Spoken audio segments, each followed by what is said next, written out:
Assalamu alaikum. Here is Mahnur Zubair for the subject of American literature. As you all know that we are discussing Robert Frost poems. So the next poem we are going to discuss today is After Apple Picking. So let's start. Robert Frost हमेशा अपनी poetry के अंदर बहुत simple wording जो है वो use करते हैं, मतलब आसानी से समझ आ जाने वाली। और जितना भी हम इनकी पहली पोएम्स को पढ़ चुके हैं, आपको अंदाज़ा हो गया होगा कि बहुत सिंपल वर्डिंग होती है जो आसानी से समझ आ सकती है हर लेवल को। लेकिन अगर हम बात करें आफ्टर एप्पल पिकिंग की, तो इस पोएम के अंदर वर्ड्स के साथ अच्छा खासा गेम खेला है रॉबर्ट फ्रॉस्ट ने। मतलब थोड़ा सा वर्ड्स जो हैं इसमें कॉम्प्लिकेटेड यूज़ किए गए हैं, लेकिन फिर भी ये पोएम जो है बहुत आसानी से समझ आ सकती है। सो शुरू करते हैं इसको। My long two-pointed ladders sticking through a tree toward heaven still. मेरी एक लॉन्ग टू पॉइंटेड सीढ़ी, लैडर सीढ़ी जो है वो एक दरख्त के साथ लगी हुई है, स्टिक की हुई है एक दरख्त के साथ जो कि आसमान की तरफ जा रही है। And there's a barrel that I didn't fill beside it, and there may be 2 or 3 apples I didn't pick up on some bough.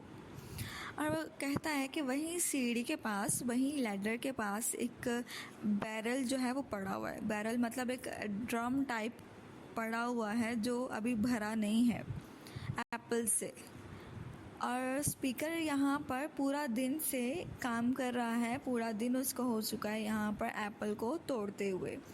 अभी भी वो कहता है कि दरख्त पर पके हुए एप्पल जो हैं वो बहुत सारे लगे हुए हैं जिसको अभी उसने नहीं तोड़ा है। लेकिन साथ ही फिर अगली लाइन में वो कहता है but I am done with Apple picking now. लेकिन कहता है कि अभी भी बहुत सारे एप्पल्स हैं जिन्हें तोड़ना बाकी है, लेकिन मैं अब इस काम से थक चुका हूँ। I am done with Apple picking now, मैं इस काम से थक चुका हूँ, मैं अब इस काम को यहीं पे छोड़ रहा हूँ। A sense of winter sleep is on the night. The scent of apples I am dozing off.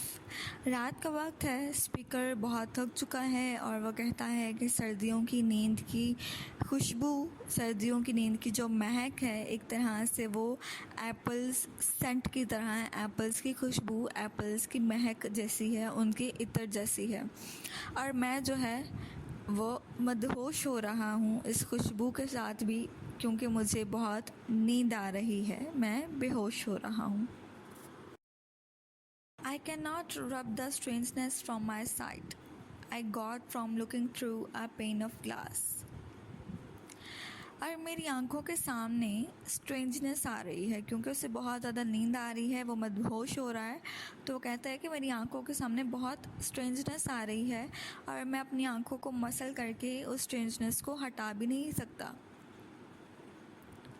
और रात इतनी ठंडी थी कि पास पड़े बर्तन में पानी जो है वो जम गया और जम करके वो पानी जो है एक बर्फ़ की शीट सी जो है वो बन जाती है। I skimmed this morning from the drinking trough and held against the world of hoary grass. उसके पीने का बर्तन था, उसमें पानी मौजूद था और पानी जो है वो अब बिल्कुल बर्फ़ चूँकि जम चुकी है, रात का टाइम है, तो लिहाजा वो बर्फ़ जो है वो जम करके एक शीट जो है वो बन चुकी है। अब स्पीकर जो है उस शीट को उठाता है और उसके आर पार देखने लगता है। और क्या देखने लगता है? जिस घास पे बर्फ़ पड़ी होती है, वो घास बहुत सफ़ेद हो चुकी थी बर्फ़ पड़ने की वजह से, तो वो उसको देखने लगता है। It melted and I let it fall and break. लेकिन वो जो हाथ में वो बर्फ़ की जो शीट उसने पकड़ी होती है वो बिल्कुल ऐसी होती है जैसे कोई कांच का टुकड़ा होता है। और स्पीकर जब उसमें से देख रहा होता है तो वो अचानक ही पिघल जाती है शीट और टूटकर नीचे गिर जाती है और मेल्ट हो जाती है, ख़त्म हो जाती है। But I was well upon my way to sleep before it fell. लेकिन उस बर्फ़ की शीट के पिघल कर टूट के गिरने से पहले ही पोएट अपनी नींद के रास्ते पर चल पड़ा है, मतलब वो अब सोना चाहता है।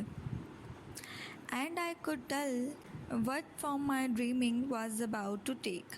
और वो आगे स्पीकर कहता है कि मैं ये भी बता सकता हूँ कि अगर मैं इस वक्त सो गया तो मेरे ख्वाब में मैं क्या देखूँगा। Magnified apples appear and disappeared. Magnified apples बहुत बड़े बड़े सेब हैं जिन्हें मैं अपने ख्वाब में देखूँगा, जो कभी मेरे सामने आते हैं और कभी गायब हो जाते हैं। Stem end blossom end every fleck of rusted showing clear. सेब का जो डंडी वाला हिस्सा होता है वो उसकी आंखों के सामने घूम रहा है और सेब पर मौजूद जो लाल धब्बे हैं वो उसे क्लियरली नज़र आ रहे हैं। My in-step arc not only keeps the egg, it keeps the pressure of a ladder round. Speaker जिस लैडर पर खड़ा है, जिस सीढ़ी पे खड़ा है, तो वो अपने पैरों के तलवे में उस सीढ़ी के दर्द को महसूस कर सकता है। उस सीढ़ी से जो प्रेशर उस पर पड़ रहा है वो उसको महसूस कर सकता है। आई फील द लैडर स्वे एज द बोज बैंड। और वो कहता है कि मैं उसी के साथ साथ लैडर किस तरह से दरख्तों की टहनियों के साथ इधर उधर झूल रही है, मैं उसको भी फील कर सकता हूँ। And I keep hearing from the cellar bin the rumbling sound of load on load of apples coming in. और स्पीकर कहता है कि मैं इसमें रम्बलिंग साउंड को सुन रहा हूँ जो एप्पल्स के उस बैरल में, उस ड्रम में गिरने से आ रहे हैं। मतलब एक के बाद एक वो एप्पल जो है वो तोड़ करके उस ड्रम के अंदर जब वो उन्हें फेंक रहा है, उन्हें रख रहा है नीचे, तो उसमें एप्पल्स के गिरने की जो आवाज़ है वो कहता है मैं उसे भी बहुत अच्छी तरह से महसूस कर सकता हूँ। For I have had too much of apple picking. I am overtired of the great harvest I myself desired. Speaker कहता है कि मैंने इस साल एप्पल की एक बहुत बड़ी फसल लगाई थी और जैसा कि मेरी ख्वाहिश थी, जैसा कि मैंने डिज़ायर किया था कि मैं इस साल एक ग्रेट हार्वेस्ट करूँगा, सो मैंने की। मैंने बहुत से एप्पल तोड़ भी लिए हैं, लेकिन अब भी मैं बहुत थक चुका हूँ और सोना चाहता हूँ। कहता है अभी तो बहुत सारे एप्पल जो हैं वो टूटने या तोड़ने बाकी हैं मेरे, लेकिन मैं जो है अभी बहुत थक चुका हूँ। There were 10,000 fruit to touch. कहता है अभी तो 10,000 हज़ारों एप्पल्स को मैंने टच भी नहीं किया, छेड़ा भी नहीं है, हाथ भी नहीं लगाया। Cherish in hand, lift down and not let fall. कहता है अभी तो मैंने उन एप्पल्स को भी तोड़ना है और बड़े प्यार से उन सेबों को पकड़कर नीचे रखना है, उन्हें नीचे गिरने नहीं देना। For all that struck the earth, no matter if not bruised or spiked with stubble.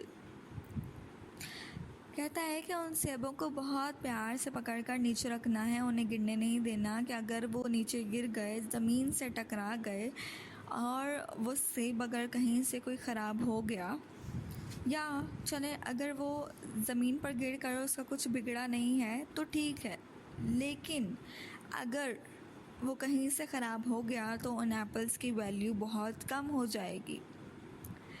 Went surely to the cider apple heap as of no worth. तो लिहाजा वो कहता है कि आराम से मैंने उन्हें पकड़कर नीचे रखना है, ज़मीन से लगने नहीं देना, ज़मीन पर गिरने नहीं देना, क्योंकि अगर ये गिर गए और कहीं से एप्पल ख़राब हो गया तो उसकी वैल्यू कम हो जाएगी। तो ये एप्पल जो है एकदम परफेक्ट कंडीशन में होना चाहिए। और फिर कहता है कि अगर नीचे गिर गए ये एप्पल और कहीं से ये ख़राब हो गए तो फिर इस एप्पल्स को जूस बनाने वाली कंपनियों को बेचना पड़ेगा। सीडर एप्पल हीप मतलब जूस बनाने वाली कंपनियों को बेचना पड़ेगा और इनकी वैल्यू जो है वो कम हो जाएगी, ख़त्म हो जाएगी, ये किसी वर्थ के, किसी कीमत के नहीं रहेंगे। One can see what will trouble this sleep of mine, whatever sleep it is. और आगे स्पीकर कहता है कि कोई भी देख सकता है कि ये नींद मुझे कितना डिस्टर्ब कर रही है, ये नींद मुझे कितना परेशान कर रही है, और जिस तरह की भी ये नींद है ये मुझे बहुत परेशान कर रही है। Were he not gone, The woodchuck could say whether it's like his long sleep as I describe it's coming on or just some human sleep. अब आगे पोइट कहता है कि अगर वो यहाँ से ना गया होता, वुडचक की बात कर रहा है। वुडचक एक गुलहरी जैसा जानवर होता है। पोइट उसको मेंशन करते हुए कह रहा है कि अगर वो यहाँ पर होता, मेरे आसपास होता, वो यहाँ से ना गया होता, तो वो ही मुझे बता पाता कि ये कैसी नींद है जो मुझे आ रही है। क्या ये वो नींद है जो एक नॉर्मल इंसान को आती है, या फिर ये कोई लंबी नींद है जो मुझे आ रही है। अगर हम बात करें इस पोएम की आफ्टर एप्पल पिकिंग, तो बाज़ाहिर तो ऐसा लग रहा है कि बिल्कुल एक सिंपल सी पोएम है जिसमें पोएट का सब्जेक्ट ये है कि वो एप्पल्स को तोड़ने के बाद थक चुका है तो वो रेस्ट करना चाह रहा है। लेकिन अगर हम इसके थोड़े से मेटाफोरिकल मीनिंग्स में जाएं, डिस्कशंस में जाएं, तो ये हो सकता है कि पोएट कह रहा हो कि डेथ जो है अब उसके करीब आ चुकी है। विंटर सीज़न का टाइम बताया गया, लेकिन एग्जैक्ट टाइम जो है, एग्जैक्ट प्लेस जो है वो नहीं बताई गई है। और स्पीकर हमें पूरी तरह से एक्सप्लेन नहीं करता कि वो किस जगह पर है और उसके साथ एक्चुअल हो क्या रहा है। ठीक है जी। और ख़ासकर हम ये भी कह सकते हैं कि शायद पोएट जो है वो ऑलरेडी सो चुका है, वो ऑलरेडी नींद में है, और शायद अपने नींद के अंदर उसने जो ख्वाब में देखा शायद वो हमें एक्सप्लेन कर रहा हो, या फिर ये ऐसा भी हो सकता है कि वो अभी सोने वाला हो और अपने साथ होने वाली सिचुएशंस या सोचों को हमारे साथ वो शेयर कर रहा हो।